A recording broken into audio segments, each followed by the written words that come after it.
tenían una ventaja cuantitativa y cualitativa respecto de bolivianos y peruanos. Allí los resultados creo que han sido reflejados y la historia de esa manera lo ha descrito. Para eso nos están acompañando esta tarde Jorge Bayona. Él es historiador de la Universidad Católica del Perú y docente también de historia en la UPC. Asimismo Armando Hoyuen, ¿no? Así es, Hoyuen. Él es estudiante de historia en la Universidad Nacional Mayor de San Marcos, pero ambos pertenecen al grupo académico Círculo de Investigación Militar del Perú. Jorge, Armando, ¿cómo están? Buenas tardes. Buenas tardes, mucho gusto. ¿Qué tal? Buenas tardes. ¿Cómo está? ¿Qué tal? Bienvenido. Bueno, bien, Jorge y Armando. Así es. Vamos a comenzar, en primer lugar, por describir el armamento que tenía tanto Chile, Bolivia como Perú. ¿Qué es lo que podemos decir a grandes rasgos en cuanto a embarcaciones, ejércitos, armas? En breves palabras, ¿qué es lo que podemos sintetizar? A mí me gustaría enfatizar el hecho de que si bien eventualmente ya se da una diferencia muy fuerte en lo que es armamento, de todas maneras acá estamos hablando de lo que vendría a ser una suerte de guerra, o sea que retroactivamente podríamos llevar una guerra de tercer mundo. Es una guerra entre tres países que están pues bastante mal armados. Y esto no significa que uno de ellos no pueda estar mejor armado que los demás, pero es en realidad pues una guerra muy pobre en ese sentido. De manera que, claro, muchas veces está esta imagen de los dos blindados chilenos como unos blindados pues ya de última generación, etcétera, pero que en realidad comparados con los blindados que se estaban fabricando en la época y que estaban en uso pues por países que hoy llamaríamos de primer mundo, Europa, Estados Unidos. Exacto, o sea, los grandes imperios en realidad eran unos buques pues también de segunda, tercera línea, ¿no? Y es más, por ejemplo, y esto es una cosa que también es relativamente poco conocida, pero que es verdadera y que también nos hace cuestionar muchas de las cosas que decimos sobre la Guerra del Pacífico, es que Chile antes de la guerra, el 78, es más, por ya cuestiones de crisis económica que ellos estaban enfrentando, pusieron sus blindados a la venta. Lo cual también nos hace cuestionarnos, pero si se están preparando para destacar el Perú, ¿cómo es que ponen sus blindados a la venta? Sí. Etcétera. Pero que en realidad pues nadie los compró porque en realidad no eran algo particularmente llamativo para la época. O sea, estábamos ante, como bien has dicho tú, una guerra tercermundista, con ejércitos o armadas relativamente pobres para el promedio de la época.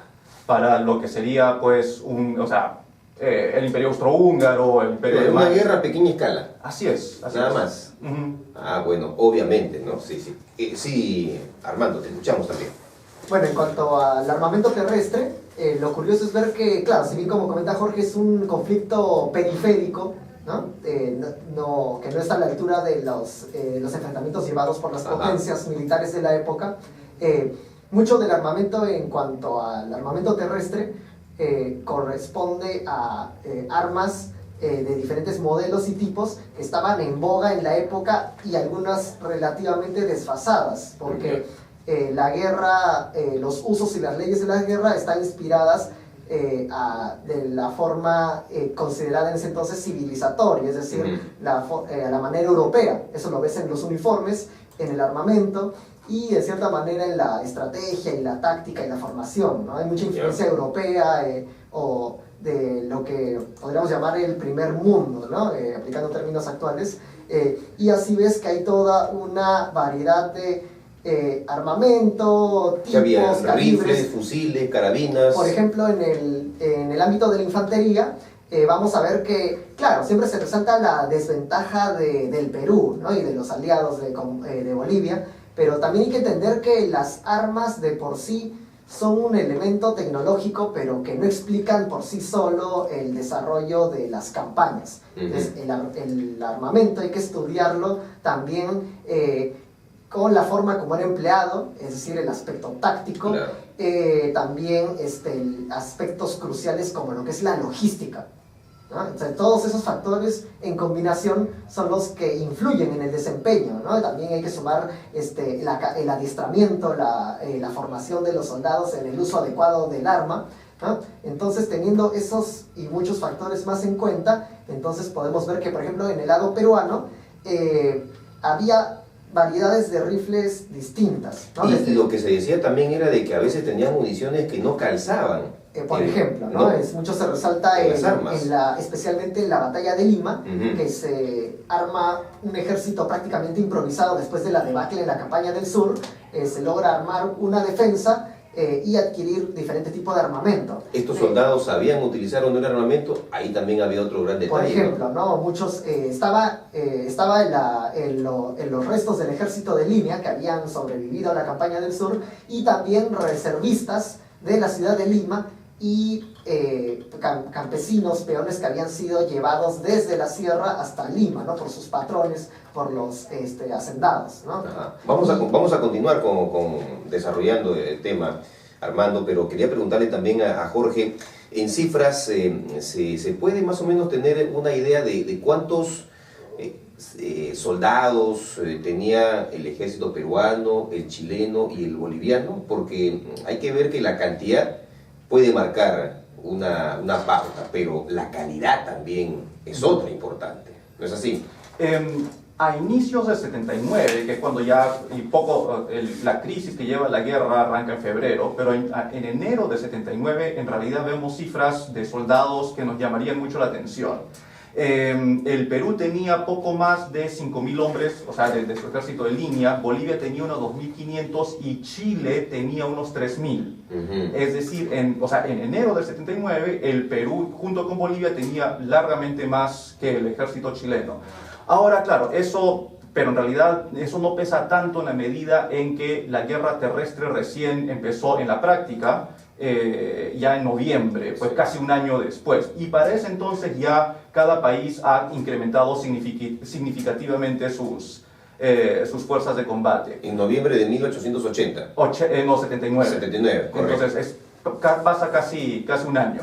En realidad, si hubiera habido, en realidad ninguno de los tres países podía mover todo su ejército a un lugar, a la zona de conflicto inmediatamente. Pero claro, entonces ahí nuevamente vemos que no es que la República de Chile haya tenido pues un ejército enorme antes del inicio de la guerra. Los tres países tuvieron que hacer grandes esfuerzos por incrementar sus fuerzas. Ahora, a lo largo de la guerra, eventualmente ahí sí ya Chile largamente empieza a superar las fuerzas peruanas, porque claro, a medida que la primera campaña es clave. Tarapacá, los dos entraron con más o menos 10.000 hombres. Yeah. Pero de ahí en adelante, los aliados perdieron y perdieron y perdieron, mientras que los soldados chilenos fueron ganando experiencia y eran básicamente los mismos que iban de campaña en campaña. Entonces, sí, ya para la campaña de Lima uno tiene soldados que han estado acostumbrados a una guerra moderna por ya dos años, mientras que los aliados han tenido que estar recomponiendo ejércitos casi de cero muchas veces. ¿Y por qué perdían los aliados peruanos y bolivianos? ¿Por una mala disposición de sus jefes? Yo digo, ¿Una pésima estrategia? Para mí... ¿Mal preparados los soldados? ¿Mal armados? La campaña de Tarapacá es clave, porque ahí los dos bandos estaban mal armados, los dos bandos estaban mal liderados. Mal uniformados también. Mal uniformados. Es realmente... es una campaña en la cual genuinamente te das cuenta de que es una guerra entre tres países que no tienen ni idea de lo que están haciendo. Los tres muy mal. Chile también. Esta idea a veces que nos hacemos de los chilenos como soldados, como un ejército prusiano, disciplinado, con las ideas claras. Eso está muy lejos de la realidad. Muy lejos de la realidad. A veces uno dice, oye, ¿cómo pueden perder contra estos? Pero es que en realidad, pues, nuevamente, es un enfrentamiento entre tres fuerzas muy mal preparadas y, bueno, el que uno gane no significa que haya estado, que en general esté en positivo en ese aspecto. Y claro, en la campaña de Tarapacá se enfrentan más o menos la misma cantidad de fuerzas. Y como decía, todo en condiciones bastante deplorables, las tres.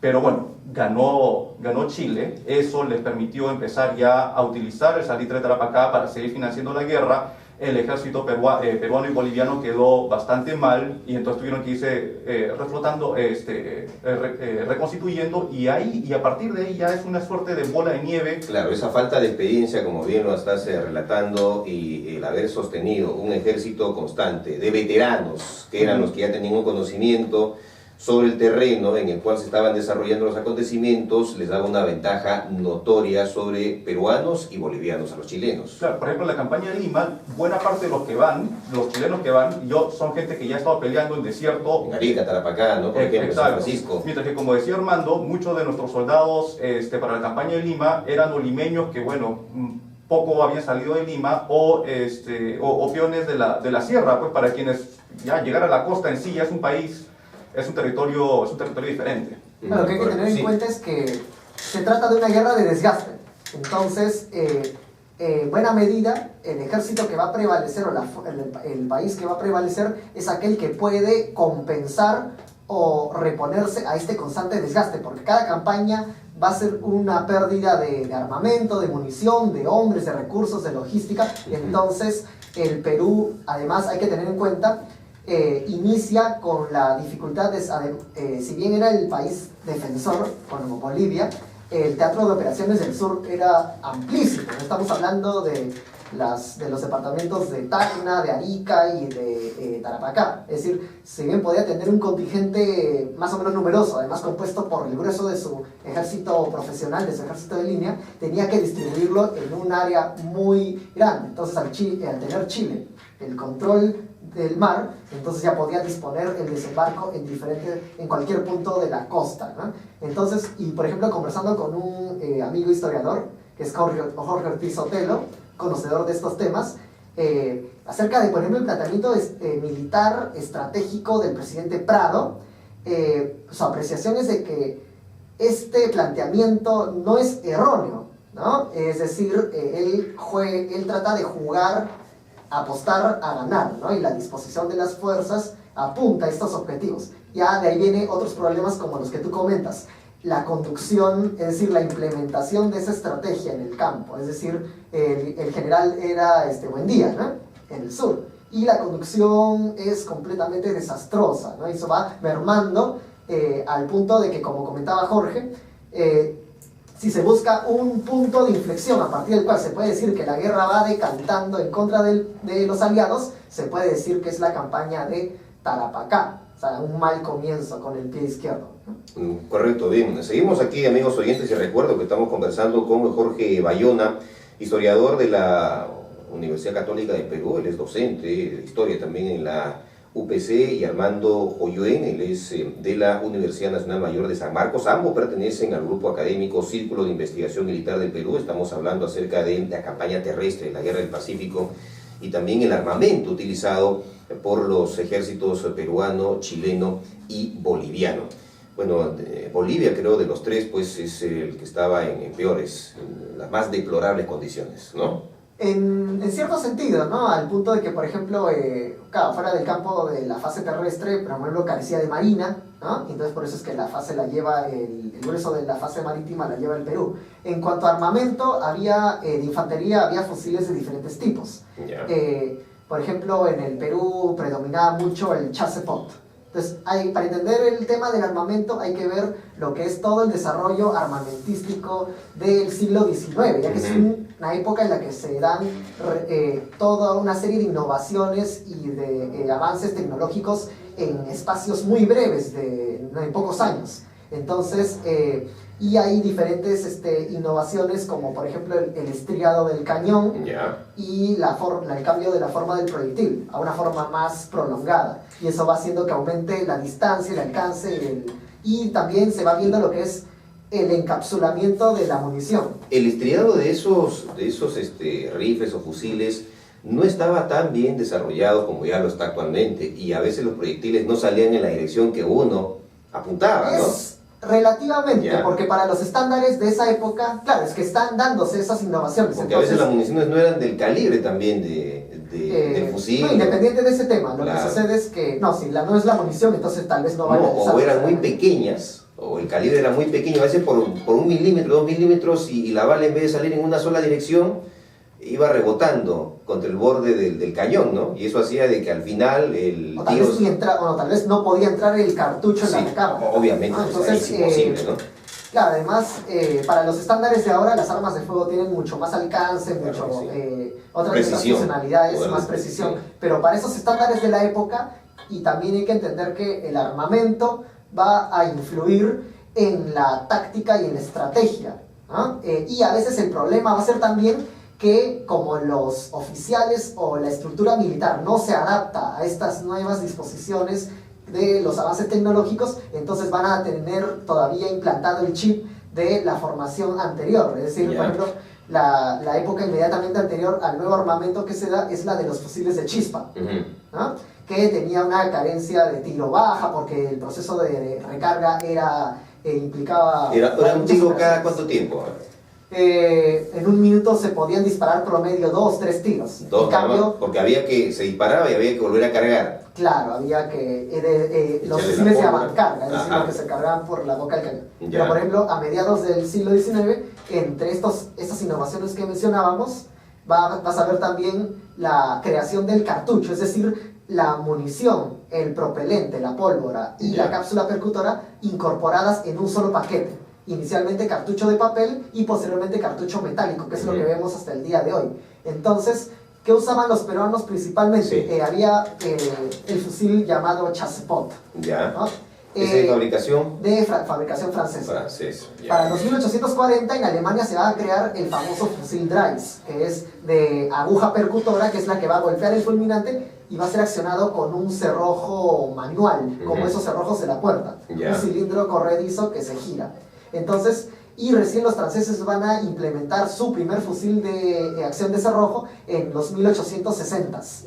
Entonces, que es el Chassepot. Y que ambos fusiles se van a ver enfrentados en la guerra franco-prusiana de los 1870s. Entonces, el Perú va a adquirir mucho del Chassepot. Pero el problema con el Chassepot era que, por ejemplo, usaba un cartucho de papel.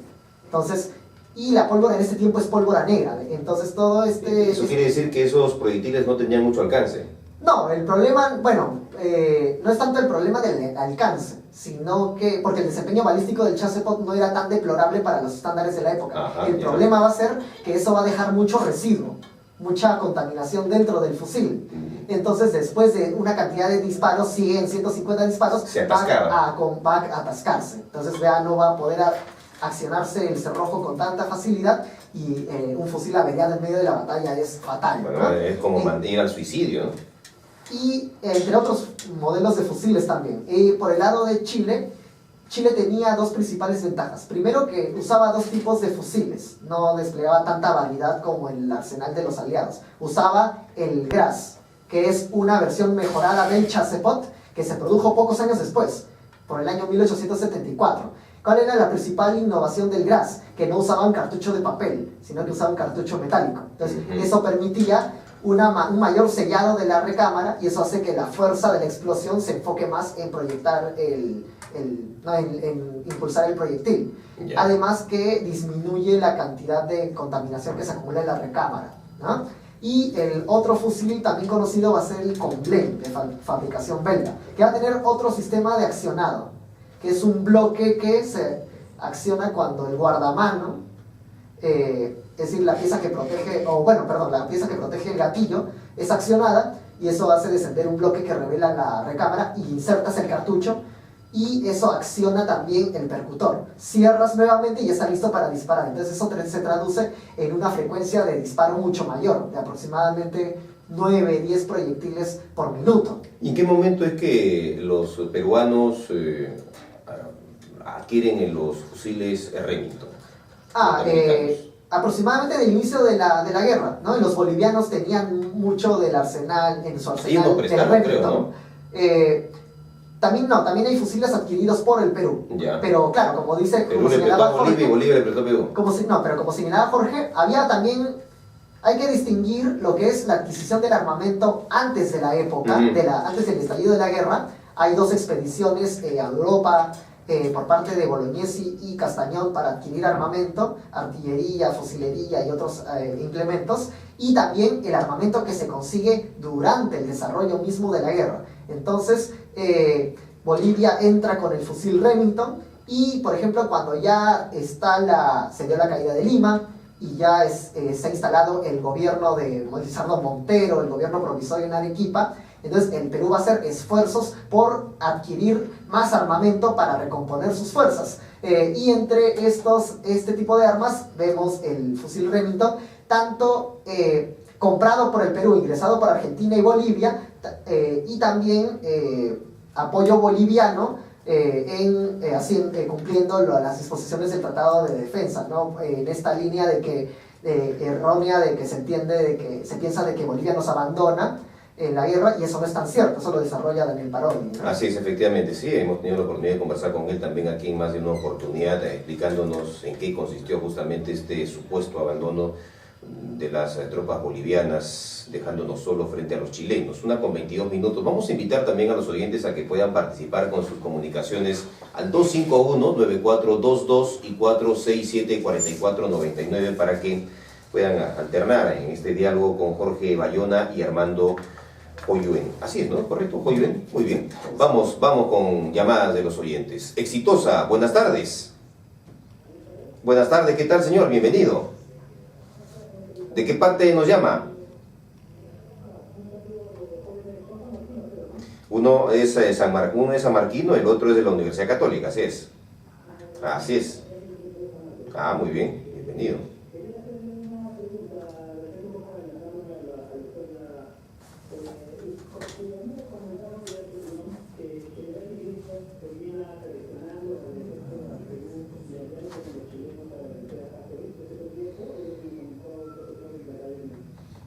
A ver, vamos a dejar la pregunta para que sea respondida Jorge, ¿no? La posición de Iglesias y de Cáceres hacia el final de la guerra es una cosa que sigue siendo controversial, sorprendentemente. Yo personalmente a Iglesias no lo considero, o sea... ¿Traidor? Claro, ¿No es un traidor? Es una persona que, o sea, digamos, sus adherentes lo llamarían realista, sus detractores lo llamarían, pues, traidor. O actuó de acuerdo a las circunstancias, presionado por el contexto. Claro, o sea, ya llega un punto en una guerra en la cual, pues, tampoco es irracional decir, bueno, ya perdimos, pongámosle fin a la matanza, pongámosle fin al sufrimiento y, bueno, ya, busquemos una paz de algún tipo. También respecto a Iglesias está toda la situación que se supone que él representa un sector de la sierra norte, para quienes el asunto de seguir peleándose por Tarapacá, porque ya a ese punto ya nadie consideraba que la guerra podía ser ganada. O sea, por lo que estaba peleando Cáceres no era por recuperar Tarapacá militarmente, digamos, sino por obligar a los chilenos a firmar una paz sin cesión territorial. Pero para un sector de hacendados de la sierra, que tampoco son santos, pero para ellos realmente recuperar Tarapacá era algo económicamente... Lejano, imposible... Es irrelevante. Ellos no iban su vida no iba a mejorar a partir del porque sus punto. intereses están centrados en la producción azucarera de las haciendas del norte. Es decir, en función de sus intereses económicos, a Tarapacá no le significa mucho. Ahí que he escuchado yo algún argumento en el sentido de que justamente Cáceres defendía los intereses de esos hacendados. Es complicado, porque también el problema es que... Es una falacia de sus detractores. Lo que sucede es que al ver el tema de varios temas en la historia, y principalmente el tema de la guerra, hay mucha gente que cae en un reduccionismo, es decir, solamente les importaba sus intereses. Había intereses pragmáticos, económicos de por medio, pero no solamente eso. Hay muchas motivaciones que confluyen, ¿no? En este caso, con respecto al rol que juega Iglesias, yo concuerdo mucho con la postura de Parodi, ¿no? El esquema clásico es héroes y traidores, pero eso no nos permite comprender el contexto, que tampoco significa justificar el accionar de Iglesias. ¿Qué es lo que sucede con Iglesias? Desde la perspectiva de ellos, la guerra no se puede ganar. Entonces, mientras más siga el ejército chileno en el territorio peruano, va a implicar mayor destrucción, desgaste, y no solamente la presencia de los chilenos, sino también lo que ellos temían también, que era el desborde social, la convulsión social de las montoneras de indígenas que estaban actuando bajo el amparo de Cáceres. Además de que eso representaba un enorme gasto económico, o sea, el sostener al ejército invasor al propio gobierno de Chile, ¿no? Y había presión también de parte de Santiago para que se terminara ya con esta guerra y se buscara una solución. Y la solución la encontraron en Iglesias. Claro, definitivamente, porque, o sea, la prolongación de la guerra para ciertos sectores de la sierra era, pues, sacrificar la sierra, porque los chilenos depredaban y todo eso, por algo que le interesaba solamente a una élite costera, que iban a ser los que se iban a beneficiar si es que el Perú no perdía no perdía Tarapacá. Pero sí, es cierto, ya hacia el final de la guerra la situación se va volviendo muy popular dentro de Chile. Decía, bueno, o sea, ya hemos hecho todo lo que uno tiene que hacer para ganar una guerra y la guerra todavía no se acaba. ¿Qué es lo que está pasando? Pero bueno, en efecto encontraron a esta persona, Iglesias, que estaba dispuesto a ya finalmente, o sea, desde su punto de vista, ya ponerle fin a la destrucción. Y hay otra cosa que también que también nos puede ayudar a entender este contexto, y es que las pretensiones territoriales chilenas fueron aumentando en el transcurso de la guerra. No es que empezada la guerra los chilenos ya tenían planes de anexar Arica, sino que a medida que iba avanzando la guerra, cada vez iban queriendo más. Entonces uno puede argumentar que también ya ponerle fin a la guerra era una forma de evitar que los chilenos ya empezaran a decir, oye, Moquegua también es bonito, ¿no? Tal vez el lago Titicaca también nos convendría. Es una forma ya de cortar tus pérdidas. Vamos a recibir una nueva comunicación aquí en Radio Exitosa. Buenas tardes. ¿Qué tal? ¿Cómo está?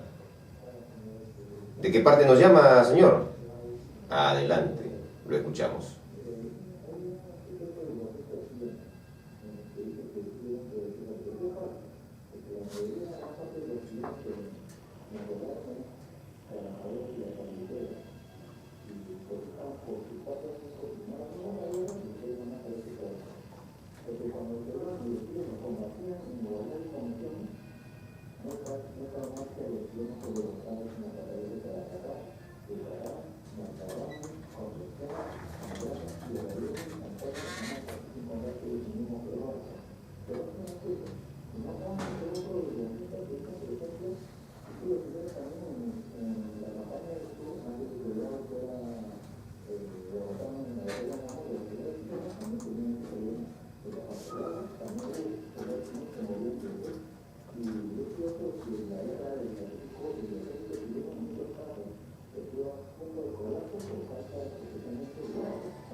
Muy bien, bien, muchas gracias. Son varios temas que se están abordando, pero los resumimos nada más. Por favor, Armando.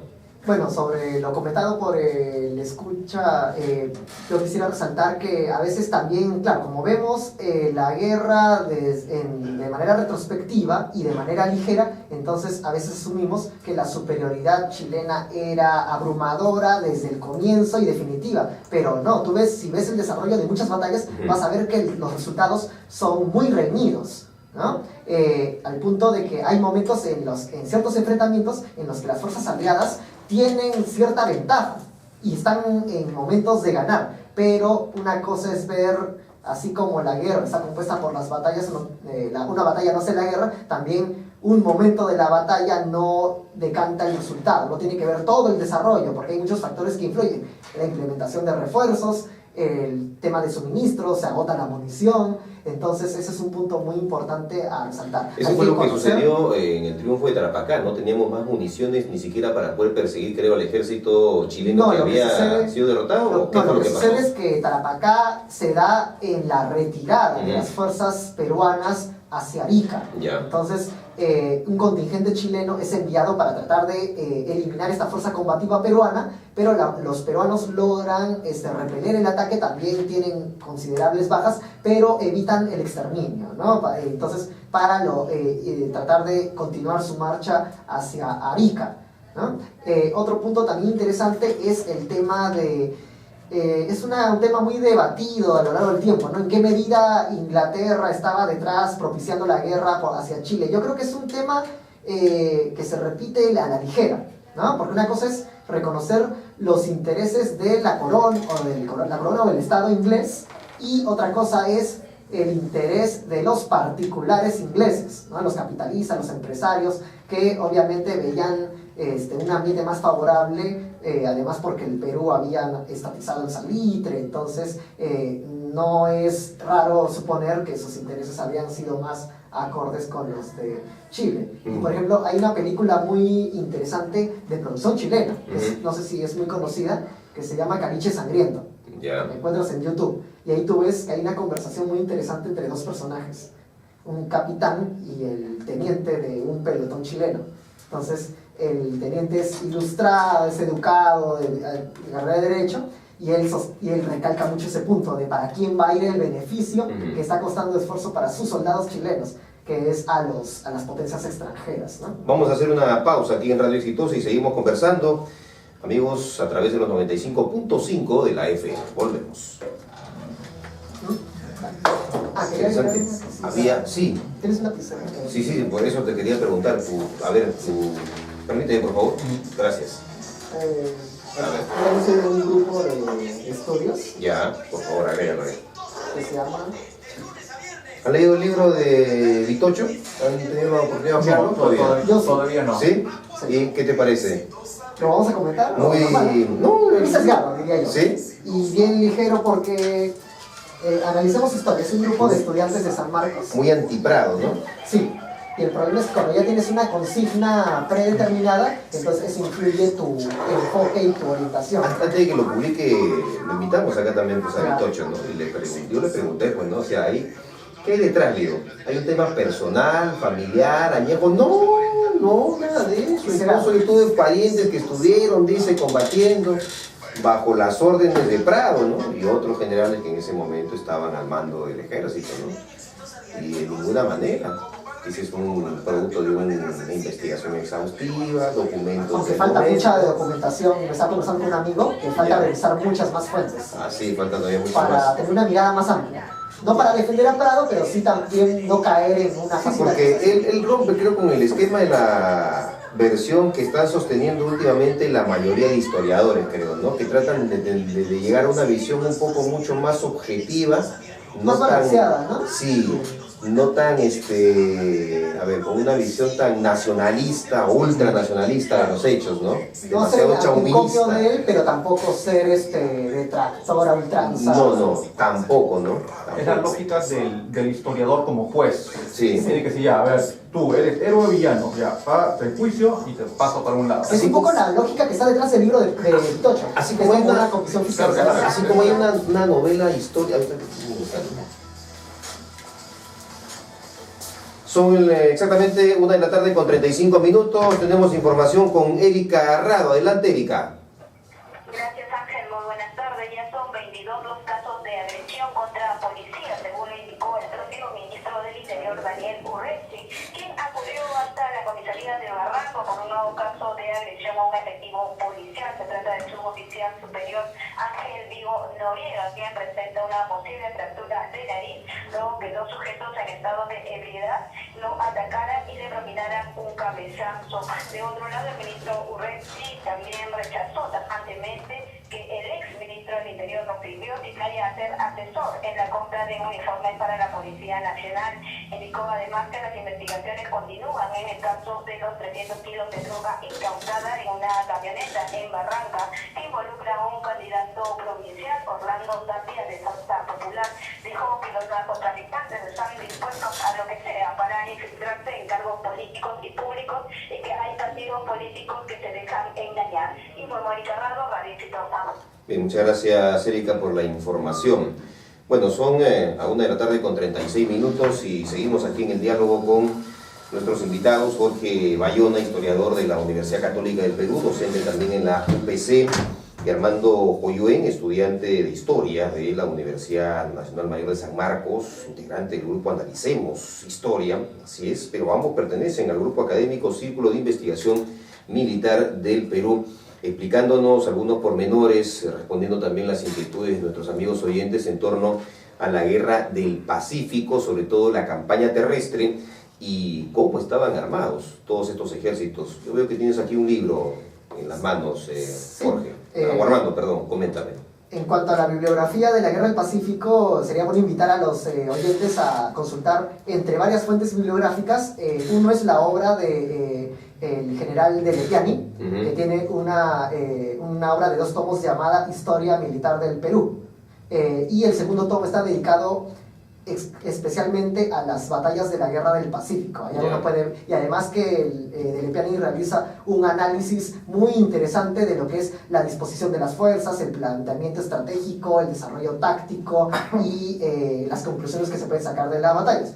Y en cuanto al armamento, hay un libro muy conocido de Jorge Grieve, que se llama Historia de la Artillería y de la Marina de Guerra en la contienda del 79, en la que habla de lo que es los cañones, las embarcaciones, y tiene un capítulo que está dedicado especialmente al desarrollo del armamento de la infantería, es decir, de la artillería principalmente y de la fusilería, ¿no? Y curiosamente Grieve es descendiente de un ingeniero que en las vísperas de la campaña de Lima fabrica acá en el Perú un número limitado de cañones, que son llamados cañones Grieve. También. ¿No? Y que, tengo entendido, en el Perú solo queda un cañón Grieve, porque varios fueron llevados por Chile. En el Real Felipe, si mal no recuerdo. ¿No? Y hay otros cañones Grieve que fueron llevados por Chile, ¿no? Una vez ganadas las batallas de San Juan y Miraflores. No recuerdo en este momento, hay un personaje que ha estado realizando excavaciones también, incluso fue el que descubrió el soldado desconocido peruano y Oscar chileno. Ferreira. Ajá, él tiene un museo, creo, particular, ¿no? En donde cuenta con un arsenal de armas, tanto peruanas como chilenas. Sí, de es una colección bien completa, ¿no? Y así hay varias personas particulares que también hacen este tipo de excursiones que se puede calificar como arqueología militar, que falta mucho desarrollar acá. Está bien ver el desarrollo de las batallas en las memorias, en las fuentes, en los partes de guerra, pero también estudiar los campos de batalla, porque muchos ya han sido cubiertos por la expansión urbana, aún en Chorrillos, en estos distritos se puede encontrar mucho material todavía. Jorge. Respecto del armamento, hay algo que me gustaría retomar de lo que estaba diciendo Armando hace un rato, y es pues tratar de ubicar la Guerra del Pacífico dentro de la historia universal. Y precisamente este año que estamos en el centenario de la Primera Guerra Mundial, aquí esto también tiene relevancia, porque la Primera Guerra Mundial la conocemos como esta guerra en donde ya insensata, de unos ataques pues sanguinarios, en donde morían 60.000 personas en algunas horas, y que en realidad pues hay 3 fuertes antecedentes para la Primera Guerra Mundial, que son pues la Guerra de Secesión en Estados Unidos, la Guerra Franco-Prusiana y precisamente la Guerra del Pacífico, en los cuales ya se estaba dando evidencia de este hecho de que, como estaba comentando Armando, el armamento defensivo estaba aumentando en capacidad, mientras que el armamento ofensivo no tanto. Armando les estaba comentando cómo los fusiles pasaron de tener una cadencia de tiro de 2 tiros por minuto a ya para la Guerra del Pacífico, por ejemplo, 9 tiros por minuto o por ahí. De manera que, es más, el mismo rifle francés Chassepot, que en la Guerra Franco-Prusiana había sido pues prácticamente, el rifle del futuro, ya para la Guerra del Pacífico era un rifle ya... casi obsoleto ya. Que ya estaba, pues, que ya había pasado su mejor momento. No sé si en esa época ya en Europa se había desarrollado las primeras metralletas o todavía no. Las ametralladoras. Ametralladoras, perdón, ¿no? Claro. Una cosa es la metralleta, es un fusil portátil de tiro automático. La ametralladora es un arma pesada, de posición principalmente estática. Con manizuela, ¿no? En ese tiempo predominaba, por ejemplo, la Gatling. Y se da el uso de ametralladoras. Más o menos, por ejemplo, en la Guerra Franco-Prusiana se ve el despliegue de ametralladoras, pero se resalta que su uso por parte del ejército francés en cuanto a la táctica no fue el óptimo, ya que como vemos en varias películas o que se ven en museos, son armas estáticas, pesadas, que además son accionadas manualmente y que son más como dice Jorge, para posiciones fijas. Entonces, están muy expuestas y no pueden emplearse de una forma descuidada. O sea, tiene que ser para determinado tipo de condiciones. Claro, ya en la Primera Guerra Mundial es que estas cambian notablemente y pasan de ser solamente defensivas a ofensivas, ¿no? Generando todo un nuevo escenario, y es lo que hablaba justamente Jorge, ¿no? En una sola batalla pues habían muertes de soldados por miles, miles, nada más. Era realmente espantoso ese panorama que uno podía apreciar.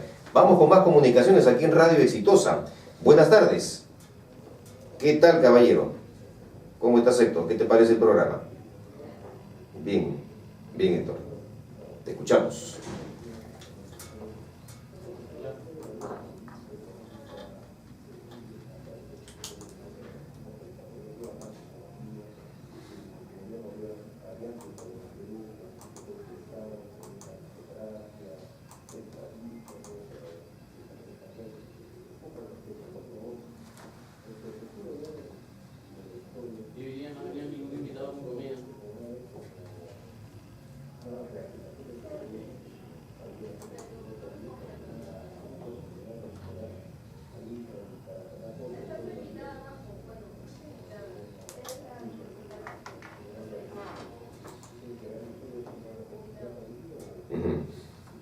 A ver. Bien, bien, muchas gracias, Héctor. Jorge. Bien, respecto de la política chilena en los años anteriores a la Guerra del Pacífico, en realidad, o sea, eso sí es completamente cierto. Armando acá también podrá comentar que en realidad hay bastante más estabilidad. Es cierto que es un gobierno que tiende a ser mucho de las clases altas, que excluye a las grandes mayorías de Chile, pero estabilidad sí. Ahora, es cierto también que a partir de la gran crisis económica mundial de 1873, eso también resintió mucho la estabilidad social de Chile. Hay un testimonio de un político chileno importante que muchas veces se cita para demostrar pues, cómo la élite chilena estaba pues, empecinada en lanzarse a esta guerra, y que él comentaba que pues, él vio la posibilidad de una guerra con el Perú como una tabla de salvación, porque sé que Chile ya estaba pues, por reventar. Y claro, uno lee eso y dice, wow, o sea, qué agresivo este político. Pero también parte del testimonio es que él dice que él le comentaba estas ideas con muchos de sus otros colegas chilenos políticos, y que la mayoría decía que él estaba loco, que una guerra no es solución para nada. Entonces, claro, pero de todas maneras uno sí puede ver ese contraste entre el sistema político peruano y chileno. Y respecto de la posibilidad de invadir Chile el 75 y que si eso fue una oportunidad perdida, en realidad, pues, no sé, yo creo que nunca llamaría, yo personalmente nunca llamaría a no lanzarse a la guerra como una oportunidad perdida. Las guerras son, o sea, y esto es algo que la gente también me puede cuestionar diciendo, oye, pero Jorge, tú investigas mucho de guerra, ¿cómo no te gusta la guerra? O sea, es más, o sea, yo lo veo como ser una suerte de epidemiólogo, bacteriólogo, o sea, uno lo estudia, pero no es que a uno le guste matar a la gente para poder estudiarla, ¿no? Algo así. Exacto, ¿no? Entonces, y además, ¿qué ganaríamos invadiendo Arica o Tarapacán? Estaríamos anexionando un territorio lleno de chilenos que no quieren ser peruanos, y que bajo ley internacional no los puedes matar, o bueno, obviamente, bueno, por ley pues, de moralidad uno no los puede matar, y por ley internacional no lo puedes botar del territorio. Entonces realmente no lo encuentro. A ver, Armando, ¿no? Sobre el tema, comienzo por el tema de tema de Arica y Tarapacán. Yo creo que, con todo respeto, es un tema que ya tenemos que procesar y que hay que madurar al respecto y seguir pidiendo reivindicaciones con respecto a la recuperación de Tarapacá y Arica. Me parece que ya a esas alturas está motivado más por sentimientos nacionalistas bordeando el chauvinismo. No es malo ser nacionalista, pero ya hay ciertos niveles a los que uno tiene que reconocer claro, como dice Jorge, que desde cuándo la guerra puede ser vista como una oportunidad perdida, ¿no? Cuando lo ideal es evitar la guerra, pero sin ser ingenuo, ¿no? Porque yo creo que la defensa legítima de las naciones es dable, pero sin caer en el estereotipo de que el Perú siempre ha sido pacifista. Yo creo que la vocación del Perú de mantener una estabilidad y de no buscar la confrontación con los países de la región, creo que es saludable, y a eso debe apuntar nuestros objetivos como país, ¿no? A miras del siglo XXI. Correcto. Una reconciliación. Vamos con más llamadas aquí en Radio Exitosa. Armando, buenas tardes. Señor, ¿qué tal? Bienvenido. Adelante.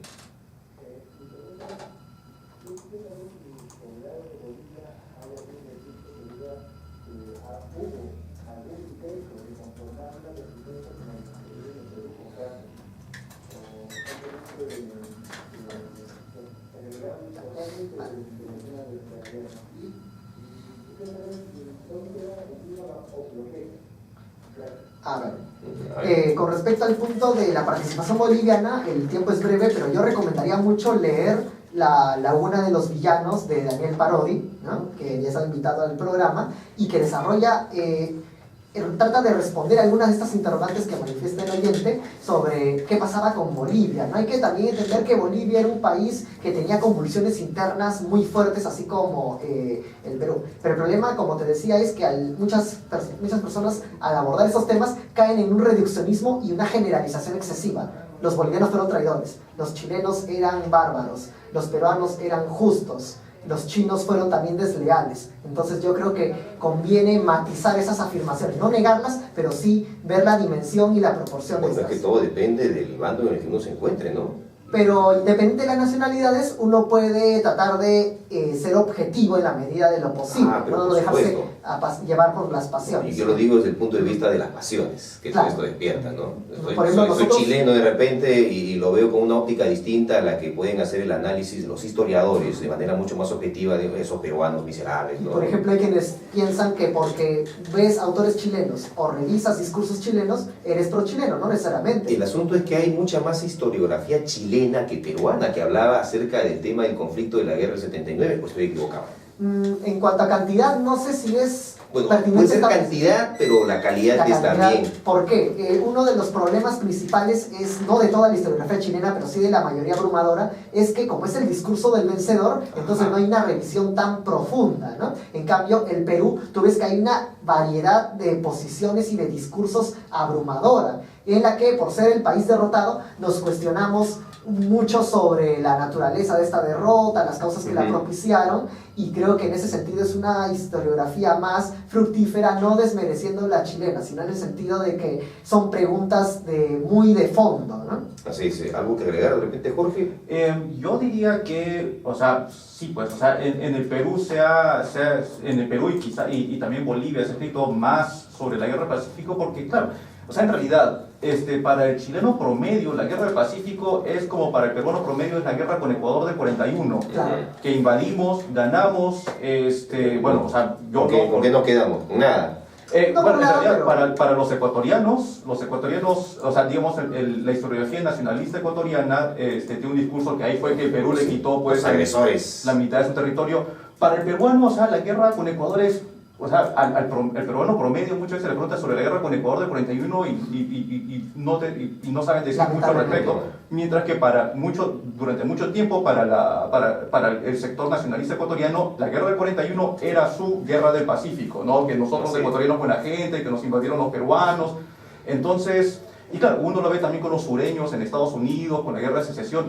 Muchas veces suele ser el perdedor el que sí lleva la pasión por el tema, mientras que el ganador se olvida a los 10 años. Vamos a... Sí, Por permíteme. otro punto, Sí, a ver. por otro lado, también, claro, el hecho de abordar la guerra del Pacífico no significa que mantengamos nuestros complejos de inferioridad. O sea, todo tema, así como el estudiar una guerra no significa que seas partidario de la guerra, promotor de la guerra, uno lo ve con una mirada académica para tratar de sacar provecho de ellas, ¿no? Vamos a recoger otra comunicación. Buenas tardes, señora. A ver, señora.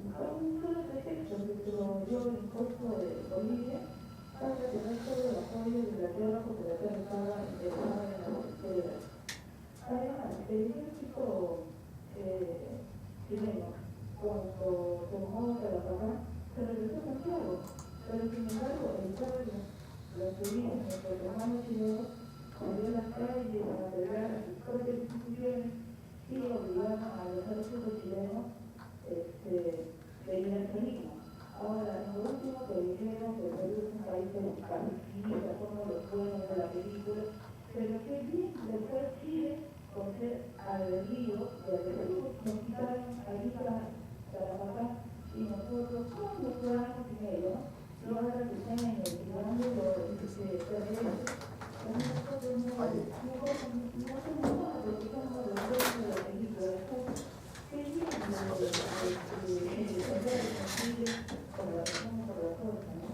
Muy bien, bueno, vamos a escuchar a nuestros invitados entonces.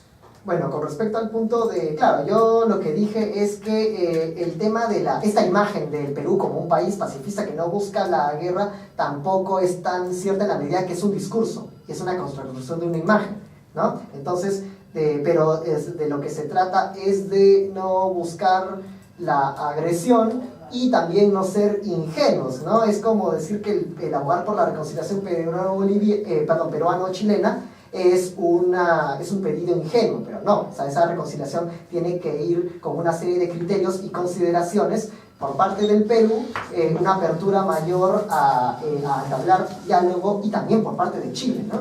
Y de Chile tiene que haber el reconocimiento de que ha sido una nación que ha agredido, ¿no?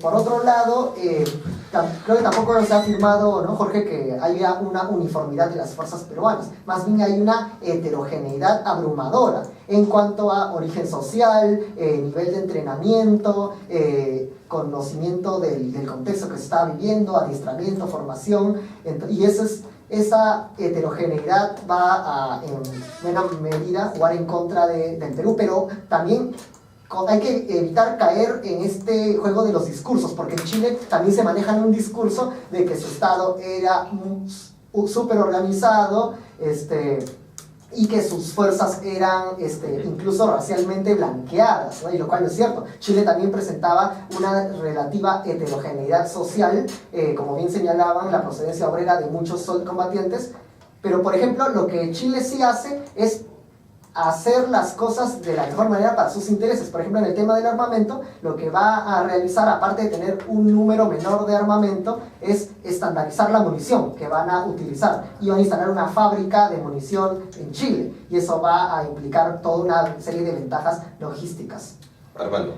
Jorge, sí, yo quería acotar lo que decía Armando. Creo que lo que decía nuestra llamante no era que ni Chile ni Perú fueron uniformes en sí mismos, sino decía que sobre que habíamos planteado que había una uniformidad, digamos una equivalencia, más bien, entre una paridad de fuerzas. Una paridad de fuerzas. Y bueno, en realidad acá voy a tener que discrepar con nuestra oyente porque claro, en realidad, o sea, las cifras del tamaño de los ejércitos son en enero del 79 son las cifras, no hay ahí mucho. No hay mucho que discutir, a menos que uno ya entrara pues, en teorías de la conspiración, que tenía un ejército oculto, los Transformers, no sé. Pero la cuestión acá es, o sea, y que lo lleva justo al siguiente tema que ella planteó, ¿no? Que Chile se había preparado durante décadas para la guerra del Pacífico, y eso es una idea que se repite mucho acá en el Perú. Quizá es una cuestión ya de, o sea, para justificar ante ti mismo la derrota, pero por otro lado, o sea, en realidad no hay mucha evidencia de eso.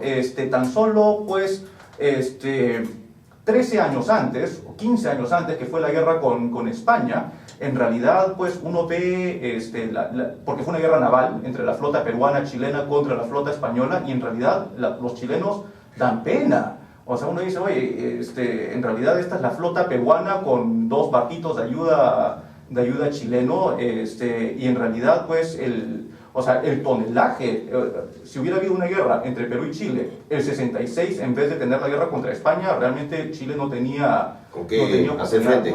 Claro, y además, a lo largo de la década de los 70, es cierto que el Perú tira su gasto militar al piso, pero también Chile. Entonces, y además este hecho de que Chile puso a la venta sus blindados ya es pues el último factor. O sea, si alguien le compraba sus blindados y había guerra con el Perú, no había nada que impidiera que el Perú incendiara la costa chilena. Vamos con una última comunicación. Buenas tardes. ¿Qué tal, señor? Adelante.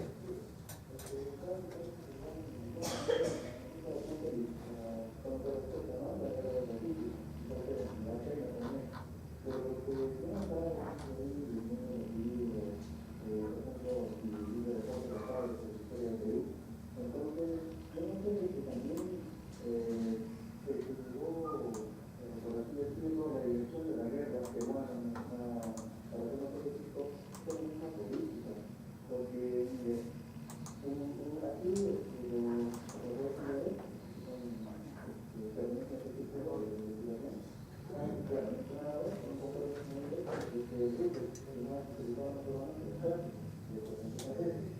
Pero entonces también he mencionado de que una falla de este libro era de que después de una revisar ciertas balas se arrestaba. Pero el soldado no era el que debía, el que reclamaba, no era el que decía compren armas, tampoco era el ejército, no era una política.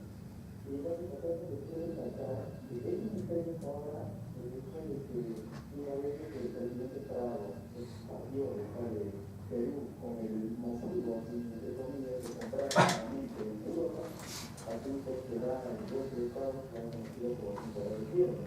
Pero es una casualidad de que justo durante la guerra de Chile, antes del golpe de Estado, y con la tierra se encontraba justamente en Chile. Pero se canceló la guerra, pero no me interesa, pero no en Perú. Entonces, también, por ejemplo, durante la guerra de la toma de la ciudad de Lima, aquí, por ejemplo, junto con el comandante chileno, hicieron un alto al pueblo. Pero como pasaron más que nada una zona donde más producía el vino, entonces ya se llamaban, se entierraron, todo, y hicieron parte de las propiedades que vino una vez que se la ciudad. Y entonces en general de esta tierra, y que era momento para la casa, pero si era lo mismo, no, pero no palabra, que sea, que tenga que ver una hora. Entonces, un caso que ahí hace la cuestión de que si en realidad no era Muy bien, muy bien, mi amigo, correcto. Yo le pido que por favor ya culminemos porque estamos en los minutos finales también. Piero es otro de los personajes controvertidos que deja la guerra del Pacífico, ¿no es así? Sí, Jorge, efectivamente. Yo no sé si... bueno, hay muchas teorías de la conspiración en torno a estos temas, pero creo que no sé si muchas resisten un análisis riguroso, ¿no? De que yo creo que más que resaltar si Pierola era agente chileno, creo que sin ser antipirolista o pro-pirolista, que el factor Pierola es muy desestabilizante para el desarrollo de la guerra, porque la guerra también no solamente tiene que verse desde el aspecto puramente militar, sino también Pierola recurrió muchas veces confluencia. a Chile, ¿no? Para desde ahí orquestar sus campañas de desestabilización política en nuestro país. Pero habría que ver hasta en qué medida responde a intereses chilenos o intereses particulares, ¿no? No era extraño que un exiliado político peruano se fuera a Chile. Ahora, respecto a Pierola... Y viceversa también, ¿no? Sí. Yo diría dos cosas sobre Pierola. O sea, por un lado muere pobre, así que, pues, digamos, o sea, para ser agente chileno tendría que recibir, pues, un sustancioso... ayuda, digamos, en ese aspecto. Quizá lo dejaron abandonado ahí en sus últimos días. Quizá. Ahora, pero por otro lado, Pierola es, o sea, con sus virtudes o defectos, o sea, es un megalómano, es un egomaniaco y, pues, o sea, quería la gloria. Como tenemos políticos, incluso en la actualidad, que tienen, pues, un ego, pues, hipertrofiado. El planteamiento estratégico de la defensa de Lima, ¿no? Claro, Es hechura de Pierola. Claro, y para él, pues, ganar la guerra a Chile habría sido, pues, el encumbramiento, pues, de su vida, ¿no? Entonces, o sea, yo lo encuentro, no lo puedo negar pues, a rajatabla, porque es muy difícil científicamente negar la existencia de algo, pero lo encuentro dudoso. En relación al comentario que han hecho ustedes acá sobre la paridad de fuerzas o sobre la preparación de los chilenos años antes para poder enfrentar a los peruanos, algo que ustedes han mencionado, pues no está tampoco ni siquiera documentado, no se puede comprobar. Dice uno de nuestros seguidores en Facebook, Cuidados Intensivos Científica, él dice: la evidencia indica que Chile se preparó muchos años antes para invadirnos y esto lo advierte Miguel Grau. La pregunta es ¿cuándo lo advierte Grau? Cuando viaja, dice, a Chile y nota toda la preparación de ese país. Eso, pero también hay indicios que apuntan al otro lado, ¿no? Que te muestran, una cosa es que te prepares bien para una guerra y otra cosa es que esa guerra la hayas buscado conspirando de mucho tiempo atrás. Creo que es algo que hay que ahondar y demostrar más fehacientemente porque hay muchas evidencias circunstanciales, ¿no? Que tampoco yo me lanzo a negar completamente, pero sí yo lo pondría en matiz para tratar de profundizar más, y como apunta Jorge ya ha señalado varios indicios que más bien te indican que no era una guerra tan premeditada como creemos, ¿no? Muy bien, amigos, muchas gracias por haber compartido estos minutos, muy interesante dialogar con ustedes también. Armando Joyuen, él es de la Universidad Nacional Mayor de San Marcos, Bastante joven, ¿no? Un gran prospecto también. Felicitaciones y lo mismo también para Jorge Bayona de la Universidad Católica del Perú, es docente de historia en la UPC. Muy bien, muy gentiles ambos por estar aquí en Radio Exitosa. Amigos, yo también me despido, los dejo con Juan Carlos Atoche.